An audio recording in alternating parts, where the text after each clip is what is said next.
Hello, everyone. Thank you so much for joining us for another round of our Librarian Book Club picks. And we are looking ahead to 2021, January 2021, and all the wonderful books coming out. I'll be talking Amanda and Lady, and we're pleased to have everyone here. So we will go ahead and get started. And I will jump to what I'm interested in. And I will tell you, and I'm sure Amanda and Lady agree, it was so hard. There are so many good books coming out in January. And I think I've added one more on here than I usually do. And there were still, and I was actually relieved Lady had picked one that I was interested in. And so I was actually relieved to go, okay, great, you take that one and I can add another one. So I'll just talk real quick about some of these awesome titles coming out. And we will go ahead for the last few months, and then of course starting with this month, we're going to get a list going, and we'll of all the books we've talked about. And in a little while, you'll be able to see that on Snail on the Walls page and on Goodreads. So we'll get those together for any of you who are interested to see past picks. So all right, so I'm going to get started. The first one, there's a lot coming out right at the beginning of January. So for your New Year's reading, The Push by Ashley Audrain is January 5th. And this is, we've seen stories like this where a new mother has a baby and she just, for whatever reason, does not feel connected to it. And that's the case here. She wants to be a good mom, but she has this new baby named Violet, and there's something not right there. And then she has a second baby and she feels a great bond with that one, but what's wrong with the first one? And this makes me think of, Doris Lessing's The Fifth Child. If you've ever read that, that's a horrifying book, but really good. And just all those variations of, baby mom connections gone awry. The second one, also coming out January 5th, that I'm excited about is called Picnic in the Ruins by Todd Robert Peterson. And this is set in southern Utah. And there's an anthropologist, she's researching the impact of tourism on these cultural sites. And she runs into two guys who have been hired to steal artifacts from a collector of Native American maps. And the person who's behind it is actually kind of in high-level government and is trying to establish this new monument land for purposes of energy drilling. And so the anthropologist has to, their paths collide and ask the question, who owns the past? So lots of kind of real current stuff there. The third one, The Captive by Fiona King Foster. And this sounds just really cool. It kind of sounds a little bit like, what was that with, sorry, I'm blanking out. But kind of that, The Winter's Bone, so this is a family they're living off the grid. And in the summary, it says is in a secessionist rural state. And this guy shows up. He's an escaped criminal, and he attacks the farm, and the wife realizes that this is someone from her past. She realizes she needs to get her family out and away from this guy and his family, who, it sounds like kind of a, family crime thing going on. And they have to make their way in this rural, desolate area and survive. And they've got two kids. And so it just sounds very gritty, and it's gotten a lot of buzz, and just sounds like a really good book. So I'm excited about that one. The fourth one is Detransition Baby by Tori Peters.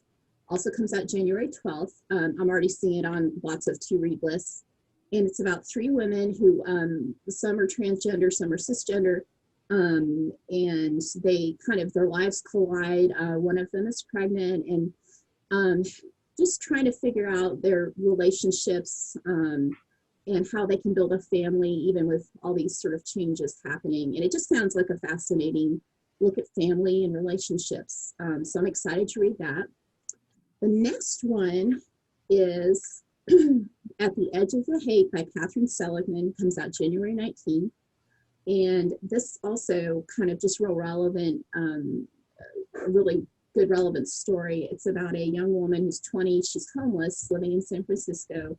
she witnesses a murder of a boy who's also homeless, and she's built her own community among all these folks who are in the same situation, and then all of a sudden she's thrust into being questioned by the family of this boy and the police, and it's just kind of exploring a way of life that many of us we don't know, and but it's important because so many people are affected by this, and it sounds like a great story. And finally, for my picks, If I Disappear by Eliza Jane Brazier. And this, the woman in this, her favorite true crime podcast host goes missing, and she goes on a mission to investigate herself. And she ends up in the wild backcountry of Northern California.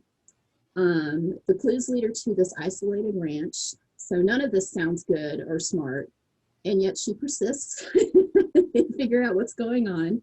I think she's in danger, so hopefully things will turn out well, but also sounds very exciting.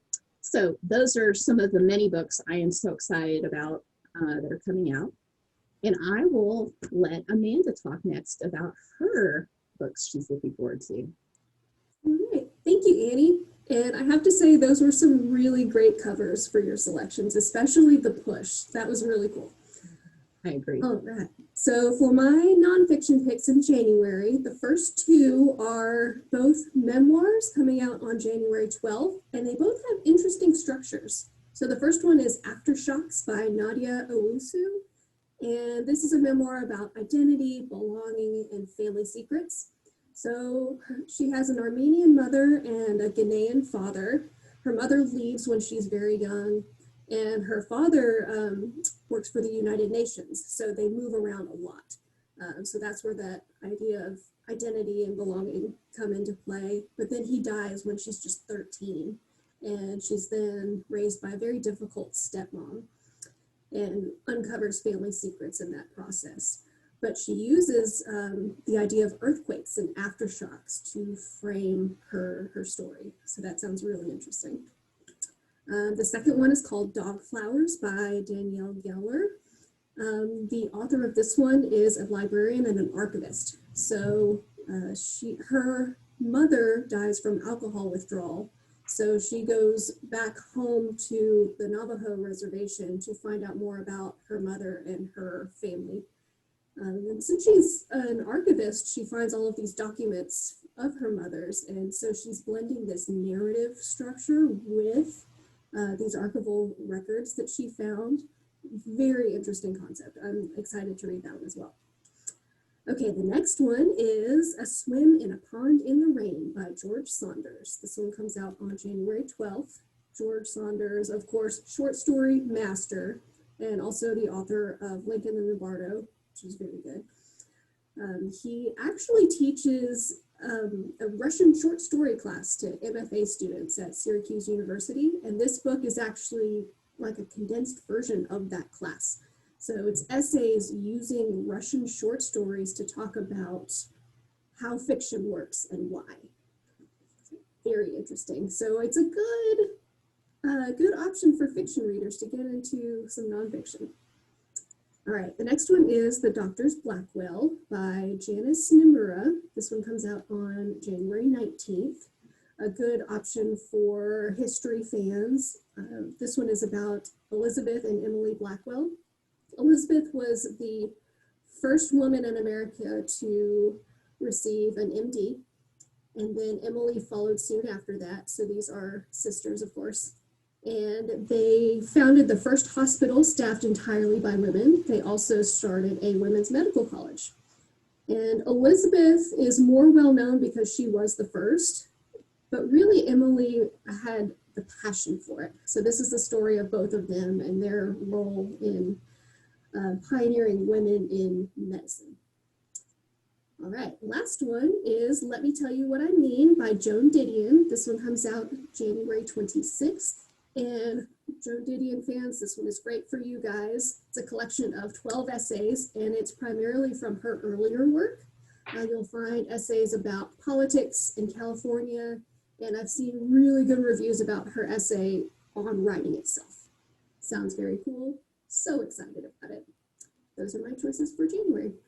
Oh, thank you, Amanda. I just, I love the range of memoirs coming out, you know, by just people whose lives otherwise we wouldn't know about. It's fascinating, and I'm just so pleased that more and more we get to see things like that. So Definitely. and history too. Thank you. All right, and next we are speaking with Lady with Snail on the Wall Books and her fabulous picks, and she's going to tell us some things coming up that we want to know about. Yes, I echo that there are so many good books coming out, not just in January, but the new year. So, I mean, my TBR pile is high. But so The Good Apple is actually one that I'm reading. It's not The Good Apple. Good Apple by Elizabeth Passarella is one I'm reading right now. It's reminding me, look at the subtitle, which is great, Tales of a Southern Evangelical in New York. She is from the South. Her parents are from Mississippi. I think she's raised in Memphis. I'm forgetting that right now, but it's one of those very relatable books like Mary Laura Philpott's I Miss You When I Blink. It's just, it's witty and it is honest, and you'll find a lot of things in it that you'll relate to. Whether your experience is exactly like hers, you're going to find some things. She's a young mother. It's about how she meets her husband, how she starts to have kids, how she just adjusts to life in New York. But she is religious. She still stays true to her evangelical background, which people in New York in general find odd. And so she talks about that dichotomy and how they can coexist. So it's just, I think Southern women in particular will really relate to that. And you'll laugh. So it's good. Then I'll move to another Southern book, a novel by Ed Tarkington, The Fortunate Ones. He is a Nashville author, and this one is set in Nashville at a private school, and he actually teaches at Montgomery Bell Academy in Nashville. And a lot of people liked his previous novels, Only Love Can Break Your Heart, which is really good. So this one is it's compared a little to The Great Gatsby, because the boy who is the main character is sent to the private school on a scholarship. And so he's trying to achieve beyond his means. So it just deals with class and relationships and friendships and all of that. So just a good read. Now we'll shift to another, and I didn't mean for them all to be Southern picks. They're not, but this is another Southern pick, Yellow Wife by Sadiqa Johnson. And it is set in Virginia. During the time of slavery. And so the main character is raised on a plantation, but also has some benefits because of her mother's position on the estate. And so she is promised freedom when she turns 18, but then through some, accident of misfortune, she ends up in jail and mistreated. And so I haven't read it yet, but everyone is saying the characterization is just wonderful, and people are really talking about this. So I think it's going to be a new story, even though you may have read other stories about slavery. This is going to have a new take. And they say it's a page turner. So now I threw in a young middle grade novel because it's just exciting to me, and I have read it and loved it, Amari and the Night Brothers by B.B. Alston. This is his first novel, and so this is a debut work. I love that title, that play on Amal and the Night Visitors, but it's Amari and the Night Brothers, just great. It is a little bit of Harry Potter magic tied in with a young girl who is trying to solve a mystery. Her brother has disappeared. There's magic. There's, adventure, other worlds, great characters that you're just going to love. So this is an exciting book that I think is going to start a series. It's already been optioned for a movie. So people really just are taking to this story. And then I'll finish with something entirely different, which is The Liar's Dictionary by Ely Williams. And this is set in 2 different times. We've got a Victorian lexicographer. This main character is in creating a dictionary in Victorian England, but he is putting all of these false entries in the dictionary. They're called mount weasels, apparently. I don't know if that's a real term. So then in this century, there is a woman who works for a publisher who is trying to uncover all those false entries and correct them. And so it's funny, and it is a play on language. It has so much fun with words and language, but also deals with some other issues about artistic freedom and sexuality and what things mean. And so anyway, it's just a fun, completely unique book. So excited about that one too.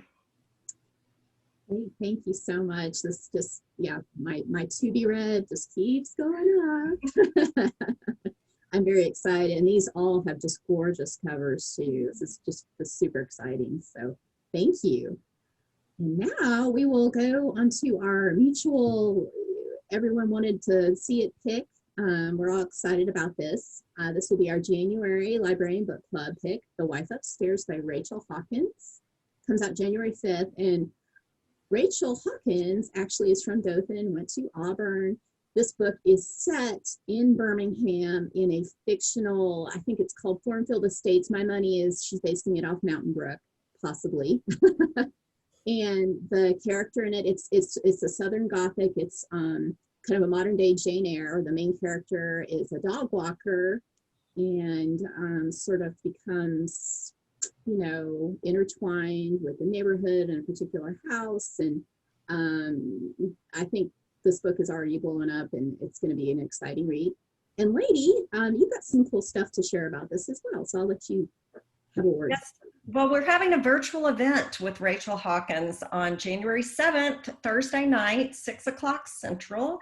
And we're partnering with the Southern Independent Booksellers Alliance to talk to her, but it should be a great conversation. This has gotten so much buzz everywhere, and she's just a young writer, and this is her first adult novel. So I think it will be exciting to hear how she made the transition from some middle grade and younger elementary books to an adult thriller that everybody's talking about.